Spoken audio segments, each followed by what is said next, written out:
In today's Canva Hacks, Tips and Tricks, I'm going to show you something which will save you so much time.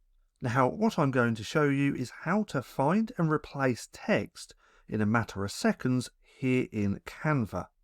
Now, once you've created something here in Canva, you might find that you want to replace text. So for this example, let's say I messed up and I don't want to use where it says step, and I want to use day instead. Now to do this, all we have to do is come up to here to where it says File. If we click on here, scroll all the way down to where it says Find and Replace Text, we can then put in our keyword or our word that we want to find. For this example, it's step, and then we want to replace with day. Now all that we have to do is click Replace All, and bam, we've now replaced step with day.